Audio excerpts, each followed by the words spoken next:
bàbá wa àgbàlagbàjì mo kí bàbá màmá àgbàjì mo kí gbogbo àwọn àgbàlagbà bàbá màmá aláya mo kí o bàbá sẹ́ríkì bàbá mákàmá mo kí gbogbo àgbà rẹ̀ dákun torí àkókò ni bàbá wa àgbà bàbá wa àjára mo kí pípọ̀ bàbá ń pàkátà mo kí gbogbo àwọn prof wa nípa kó ara fẹ́ra kù mo kí bàbá wa nígbẹ̀dẹ̀ ẹ kú àfọmọnìyàn sí o ọlọ́run bá mójútó yín o yóò ṣe yín pẹ̀lẹ́pẹ̀lẹ́ ọlá nàbí wa Muhammad sallallahu alayhi wa sallam. mo kí bàbá wa pọtákọ ọlọ́run bá dó ti gbogbo yín àmín. ẹ dáhùn torí àkókò ni mo kí bàbá wa àgbà bàbá afúnṣọ́ bàbú wọn wà ń bẹ̀ bàbá ìmọ̀mọ́fà ẹ dákun àsìkò ní o bàbá gold wọn á kí bàbá kéèké Kamal ọlọ́run bá kí bàbá Justice Kamal ẹ kárí gbogbo tí ń jẹ́ fámìlì bàbá alájà àgbà. wọ́n á kí bàbá wa tá a wà lábẹ́ àbúrẹ́lẹ̀ àwọn lónìí. adamallahu ayatahu. bàbá alájà àgbà tòní. adamallahu ayatahu. ìdákọjá ìbẹ̀lẹ̀ kan sí. adamallahu ayatahu. ìdákọjá ìbẹ̀lẹ̀ kan sí. adamallahu ayatahu. ọlọ́run mọ́sà wọlé àwọn àgbàlagbà tọ́lá èyí ọba tó fàánú ẹ̀sẹ̀ yín kú dà àkókò yìí àláfíà ara tẹ́ ẹ ṣe gbígbàdúrà tẹ́ fi ṣe bí ti bàbá alájà àgbà ọlọ́mùsà bá wa fún un. àmín. má jẹ́ ló pápápá o. àmín. ọlá nàbí wa Muhammad. sallallahu alayhi wa sallam. mo kí bàbá wa gbà ní jẹ́àrú ẹ̀ ọlọ́mùsà bá wa mójútó wọn. àmín. gbogbo mo kí bàbá wa àwọn àfa wa Sheikh Saheed. níbo gbogbo yóò ṣe dàpọ̀ àsìkò ti lọ. jama alakum lóbìnrin salamu alaykum wa rahmatulahi wa barakatu. wa alaykum salaam wa rahmatulahi wa barakatu. bàbá oníkun kéwú mo kí yí o bàbá yára bàbá oníkun kéwú ti bá a sọ̀rọ̀ ọlọ́run. Allah. àyè yìí sì fún àmọ́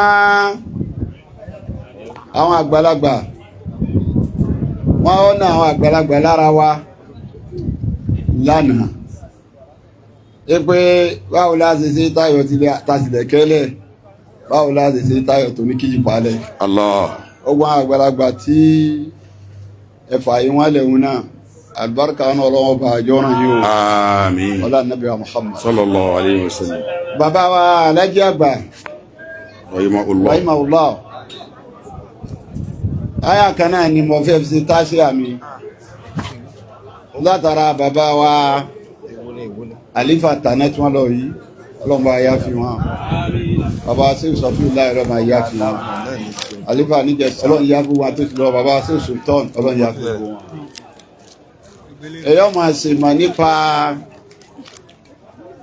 ìgbésí ayé bàbá alájà àgbà pé báwo ló ṣe rí báyìí.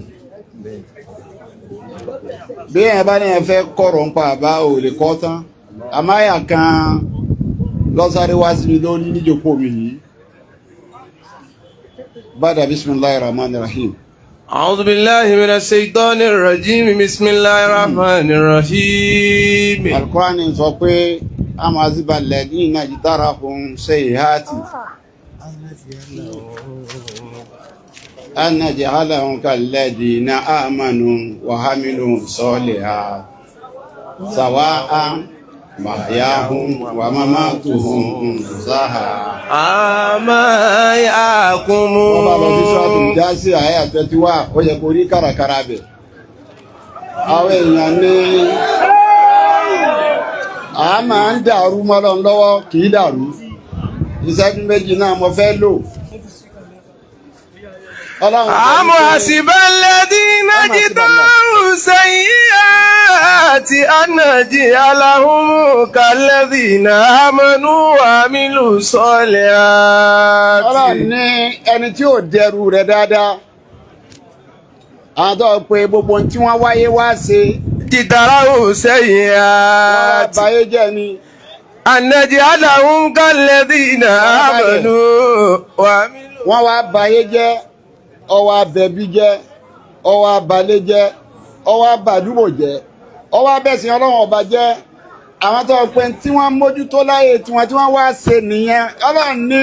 ànàjì aláhùn kálẹ̀dínà àmánú. ọlọ́run tí wọ́n jà tó pé alladina amanu wa amilu sayyiat. wa amilu solihati. sáwàá fà wọn wé àwọn tó jásí pé alladhina amanu wọ́n gbọ́ lọ́wọ́ ọba gbọ́. wa amilu solihat. wọ́n wáyé wọn wá ṣe láti bẹ̀rẹ̀ ayé wọn dópin iṣẹ́ rẹ̀ ni. sawa'an mahyahum wa mamatuhum. ọ̀rọ̀ ni àwọn tó ń ṣeré ni tí wọ́n ṣeré láyé bíi bàbá Alájí Àgbà yìí tí wọ́n mójú tó ń tọ́kàn láyé ayé yìí Darul Amal iléeṣẹ́ ni àmọ́ àìrà ni Darul Jasa àlìkíámà òun ní ilé ẹ̀san Kùránì àyà kan náà ni ó sì dé mọ́lẹ̀ bẹ́ẹ̀ lọ́kàràkàrà Surat Al-Imran 185 ó ní kullu nafsin dha'iqatul mawti wa nabluukum bis-sharri wal khairi fitnatan kullu nafsin dha'iqatul mawti wa innamaa tuwaffawna ujurahum yawmal qiyamati faman zuhziha 'anil nari wa udkhila al-jannata faqad faz wa mal hayatud dunya illa mata'ul ghurur. ilé tà àti ṣiṣẹ́ láyé àlìkíámà nílé ẹ̀san bẹ́ẹ̀ tí oríṣẹ́ yẹn wọ́n jọ dì sí fún ẹ àwọn tí ń ṣiṣẹ́ pọ̀ láyé gan bí iṣẹ́ bá ṣe lè fọ́ pọ̀ tó tí ọba ti sí mímọ́ ń bẹ Ọlọ́run nígbà. wàhálà ìnàmá iṣẹ́ rẹ̀ iṣẹ́ tà ń sọ ohun bó ṣe tó nì wọ́n Kùránì rẹ̀ pẹ̀lú kíni pẹ̀lú ìlàsì tí ọba sí mímọ́ ń bẹ láfírà méjì tí wọ́n ṣiṣẹ́ tọ́lọ̀ ń gbà kan tí ó gbà kan Kábílà tí Ábílà ṣiṣẹ́ Ọlọ́run gbà tí Ábílà Ọlọ́run ọ̀gbà ti Kábílà nígbà tó wá ní kí ló dé tó ọ̀gbà tòun Ọlọ́run wá ń sọ fún yí pé o. innama yataqabbalu Allahu minal muttaqin. ẹni bá bẹ̀rẹ̀ ní Ọlọ́run tó bá ṣe mímọ́ lè ní gbàṣẹ́ ṣe rí Alájí Àgbà bó bá pé ọpẹ́ wọn ṣe di ẹrù tọ́pọ̀ tóun bọ́lọ̀ ń bá tó ẹrù wọn wò tó bá tí ọ̀fẹ́ ń bẹ̀ yọba ṣe wọn jẹ́ o. àwọn tí wọ́n má jù láyé tí wọ́n mọ́ àwọn ànábì Ọlọ́run ni àwọn ni wọ́n má jù.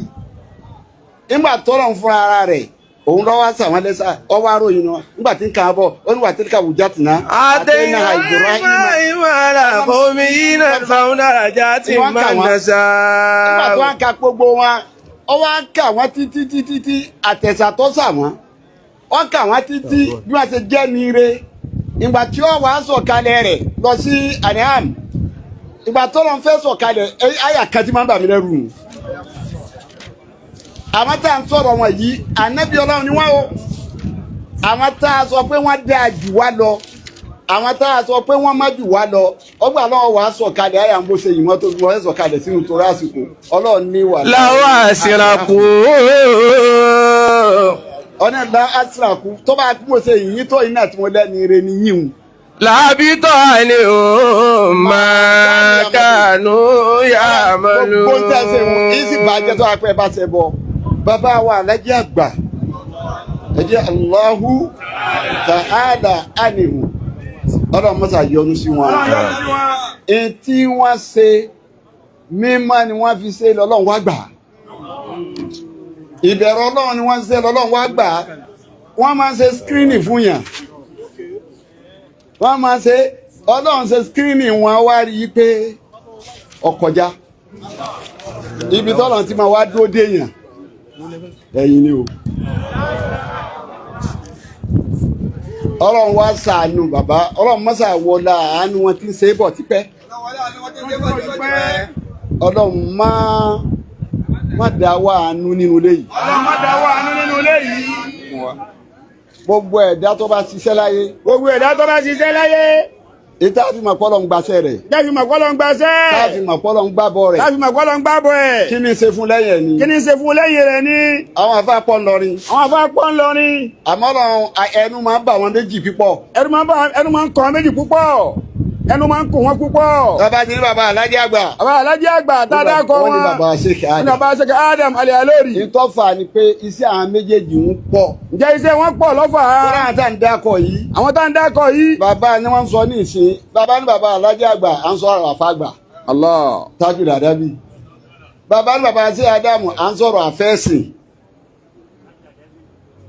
so àwọn tá à ń sọ yẹn wọ́n lẹ́wọ̀n àfa kódà àwọn míì bẹ bàbá sọ̀rọ̀ bàbá alágbàgì bàbá sọ̀rọ̀ àsọ̀rọ̀ àwọn aláya sọ̀rọ̀ wọn gbogbo àwọn tá à ń wí yìí àmọ́ àwọn méjèèjì ọlá yìí pèsè wọn tí àwọn bá wo bọ́lọ̀ ń ṣe lò wọ́n fún wa nínú tí wọ́n wáyé wá ṣe ìtọ́lọ́hún ń ṣe fún wọn lẹ́yìn wọn òun ni yí pé bàbá tó bí èmi lọ sọ bẹ́ẹ̀ ẹ dákun mo kàn fẹ́ lò ní o ọ̀pẹ̀ mi jọ́nà ni olùwàsíyà mi fún ọ tó o bá ti lọ Mọ́kà o gbọ́dọ̀ sọdún lé yàtà.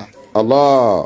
wàsíyà ẹlẹ́ẹ̀kejì gbogbo ilé tó o bá fẹ́ kọ́ tó o fi ṣe bísíǹsì lọ́kọ́ síta ọ̀gbọ́n ilé tó o bá gbé inú lèmi ni ọkọ sí má jẹ́ sí ọ̀dá lèmi bẹ́sẹ̀ bá dá lèmi ní yáfì rẹ̀.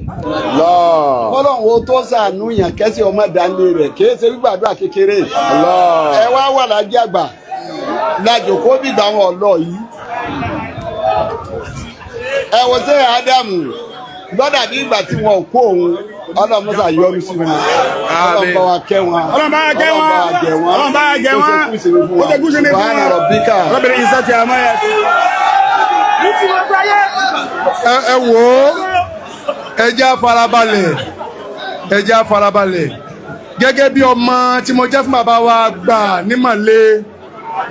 bàbá wa gbà nímọ̀lé wọ́n ní kí n wélé yìí fún wa báyìí ipe VC Mama Kamaldeen University wọ́n ti sọ̀rọ̀ Mama Kamaldeen University ẹ má fi ilẹ̀ o ẹ̀yìn alájí àgbà náà ẹnìkan ṣoṣo níjọ́ tá à ń sí university 2023 ó wá ní ọmọ 100 òun ó sanwó iléèwé wọn fọdún 4 Sẹ́nẹ́tọ̀ Abubakar Bukola Saraki ọlọ́njọ́ rẹ̀ ó máa dá sí ó ti san ọdún kínní ó ti san kejì ó ti san kẹta ọlọ́run jẹ́ mi ìdókùn kó san kẹrin náà káwọn ọmọ náà wá sóríire ó lè dá sí Mama Kamaldeen University à ń ṣe professorial endowment ó lè gba professor kan fún wa tó máa wá sanwó rẹ̀ fọ́dún kan 12 million péré ni ó lè máa sanwó àwọn ọmọ iléèwé ó lè wá kọ́ nǹkan bẹ́ẹ̀ kó ṣe dáadáa sí ọlọ́run ní dáwọ́ náà dára rẹ̀ bàbá ìmọ̀ mọ̀lẹ́ ni wọ́n ní kí n